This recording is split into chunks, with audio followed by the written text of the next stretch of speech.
मैं खुशी पाने लिए बस तरसता ही रह गया। मैं खुशी पाने लिए बस तरसता ही रह गया। मैं खुशी पाने लिए बस तरसता ही रह गया। तरसता ही रह गया। तरसता ही रह गया। पर मिला तो गम ही गम है। पर मिला तो गम ही गम है।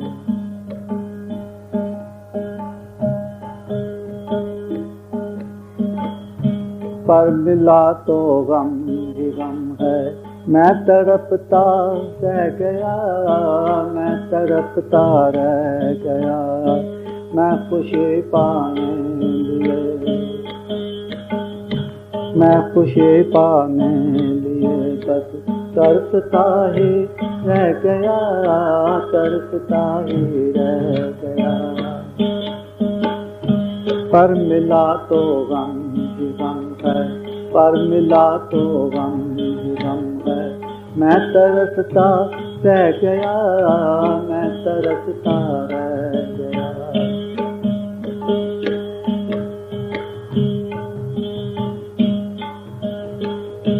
आंसुओं से नम है आंखें। आंसुओं से नम है आंखें। हिज्र का तूफान है। हिज्र का तूफान है। आंसुओं से नम है आंखें। हिज्र का तूफान है। हिज्र का तूफान है। हिज्र का तूफान है।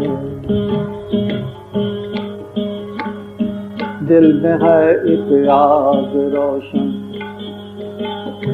दिल में है एक आग रोशन। मैं तो जलता रह गया। मैं तो जलता रह गया।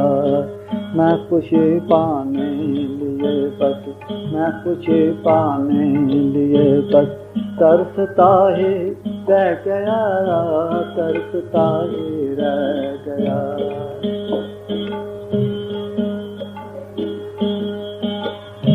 मैंने है अमृत ही बांटा।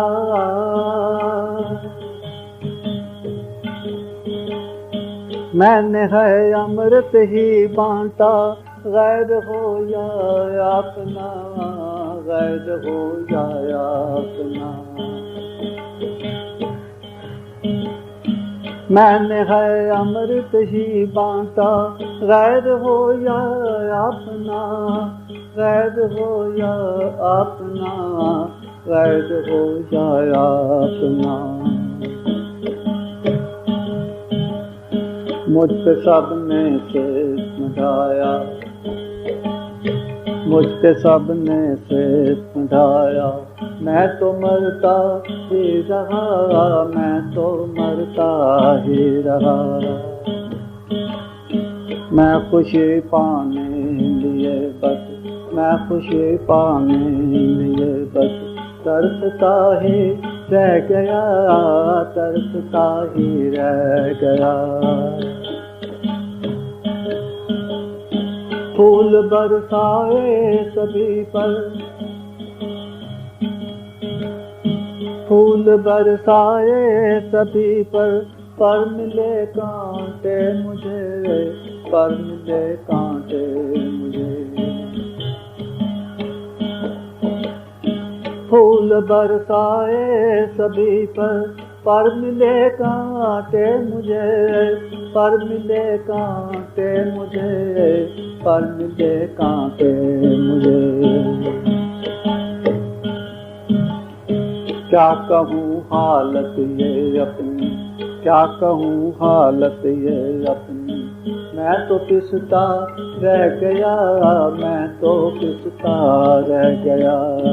मैं खुशी पाने लिए बस, मैं खुशी पाने लिए बस तरसता ही रह गया, तरसता ही रह गया। हे प्रभु शिव ओम तीरथ, तू तो सब कह जानता। हे प्रभु शिव ओम तीरथ,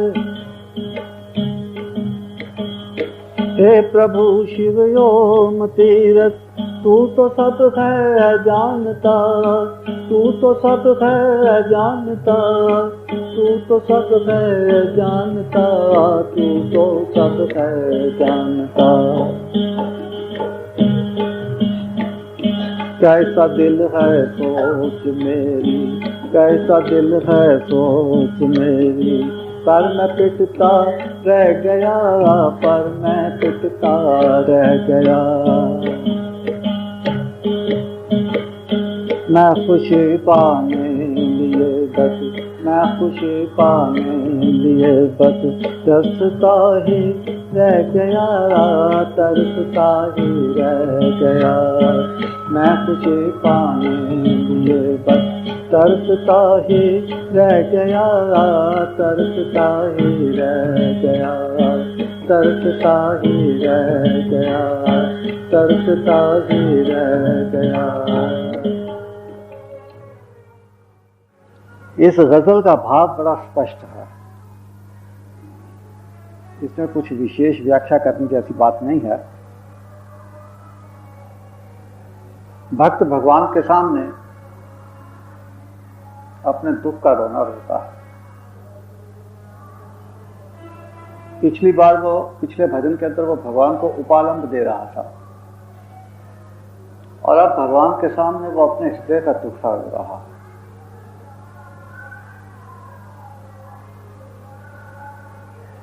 मन की खुशी अर्थात मन की शांति। भक्त कहता है कि हे प्रभु, मैं मन की शांति को प्राप्त करने के लिए तरसता रहा, किंतु मुझे मन की शांति प्राप्त नहीं हुई। देखो, मन की शांति का संबंध जगत से नहीं है। मन की शांति जगत का विषय ही नहीं। जगत में आपको सभी प्रकार का सुख प्राप्त हो तो भी आपका मन अशांत रह सकता है, और जगत में आपके पास सब प्रतिकूलताएं ही हों, सब दुख ही दुख हो, तो भी आपका मन शांत रह सकता है। तो इसका अर्थ यह है कि मन की शांति का जगत के सुख और दुख से कोई संबंध नहीं, और इसी बात को इस गजल के अंदर आगे चल करके स्पष्ट किया गया है। भक्त कहता है कि मेरे आंखों में तो आंसू हैं, आंसुओं से नम है आंसू, मेरे नेत्र अश्रुओं से परिपूर्ण हैं, और मेरे हृदय के अंदर तेरे वियोग का तूफान मचा हुआ है। पहले तो भक्त अपने हृदय की बात कहता है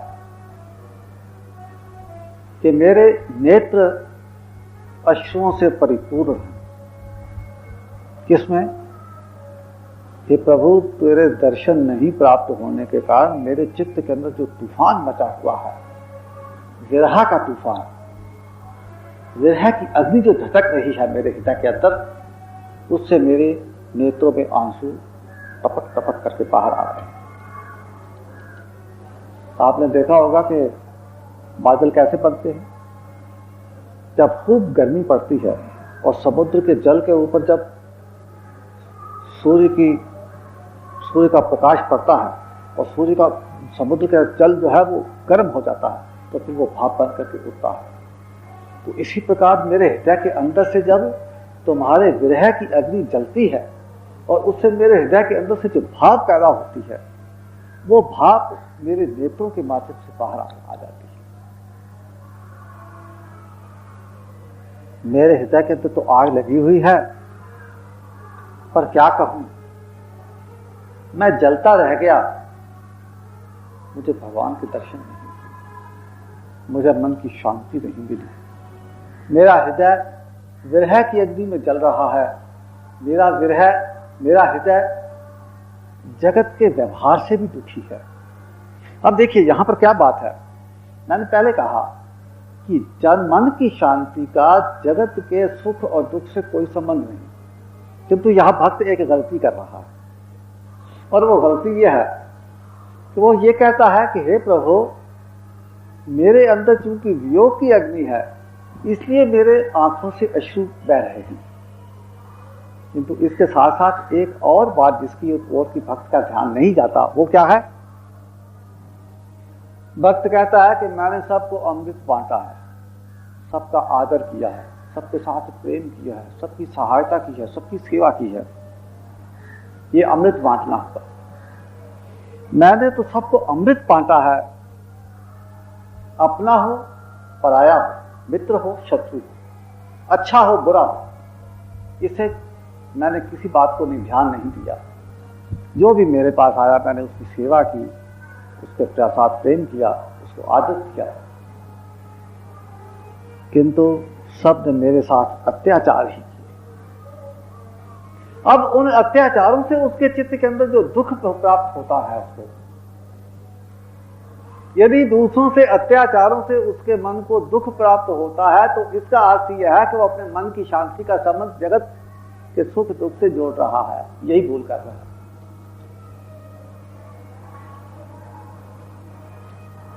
तो भक्त कहता है कि सबने मेरे साथ जुल्म किया, मेरे साथ अत्याचार कहे, मुझे अपमानित किया, मेरी उपेक्षा की, मेरा आदर तो नहीं किया, चलो मान लिया, किंतु मेरा अनादर किया। और मैं तो सबकी सेवा करने, सबको आदर देने और सबके साथ प्रेम करने में ही मैं तो पिसता रहा, मरता रहा और जगत के अत्याचारों से सहन करता रहा। मैंने तो सबके ऊपर पुष्प वर्षा की है, किंतु मुझे उसके बदले में क्या मिला? कांटे। मैंने पुष्प बरसाए, लोगों ने मेरे ऊपर कांटे बरसाए। अब ये तो मेरे मन की हालत है कि मैं जगत के अंदर सब कुछ अच्छे कर्म करता हुआ भी, सबकी सेवा और प्रेम करता हुआ भी जगत के अंदर, जगत रूपी चक्की के अंदर पिसता रहा, पीस दिया जगत ने मुझे। ये तो मेरे मन की हालत है।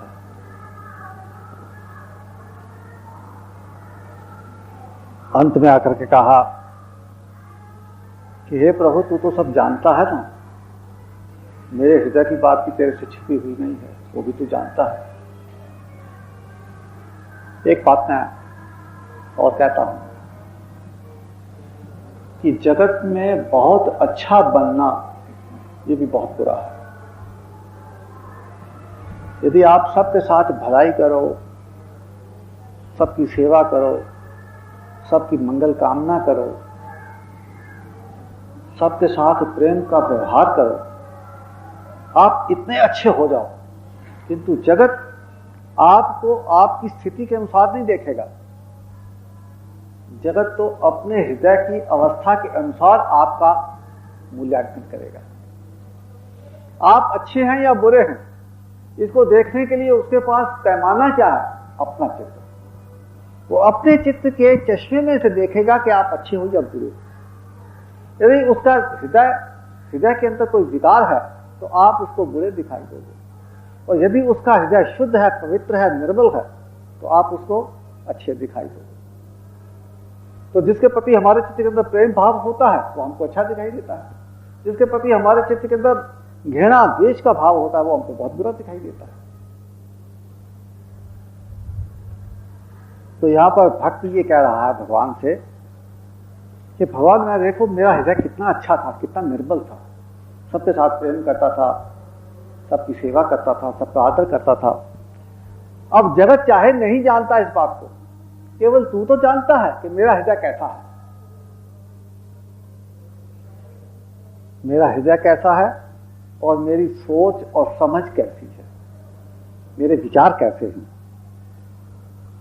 ये सब कुछ अच्छा होते हुए भी मैं जगत के अंदर सदैव पिटता ही रहा, और उस पर सबसे बड़ा अत्याचार ये कि फिर भी मुझे तेरा दर्शन प्राप्त नहीं।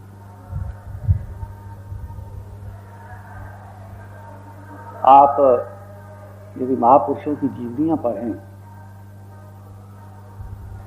तो आप उनमें एक बात ये देखोगे कि सभी महापुरुषों को दुख ही दुख सहन करना पड़े। किसी महापुरुष का जीवन सुखमय व्यतीत नहीं हुआ। हमारे समक्ष मर्यादा पुरुषोत्तम भगवान राम भगवान हैं, हम उसको भगवान मान करके प्रार्थना करते हैं, दीन दयाल हैं, ये है वो है, पता नहीं क्या क्या भावना करते हैं। किंतु यदि हम रामचंद्र जी के जीवन की ओर, उनके जो घटनाक्रम उनके जीवन में घटित हुआ उसकी ओर ध्यान देते हैं तो भगवान राम को जीवन में कभी सुख नाम की वस्तु प्राप्त नहीं हुई। भगवान बुद्ध को कभी सुख प्राप्त नहीं हुआ। नामदेव को, एकनाथ को कभी सुख प्राप्त नहीं हुआ। कबीर को, सूरदास को, तुलसीदास को जीवन में कभी सुख प्राप्त नहीं हुआ, और ना ही उनके हृदय के अंदर सुख के प्रति किसी प्रकार की कोई कामना ही थी, ना ही उनके समक्ष किसी प्रकार का सुख के प्रति कोई महत्व ही था। ये सब महत्वहीन बातें हैं, क्योंकि मन की शांति का जगत के सुख और दुख से किसी भी प्रकार का कोई संबंध नहीं।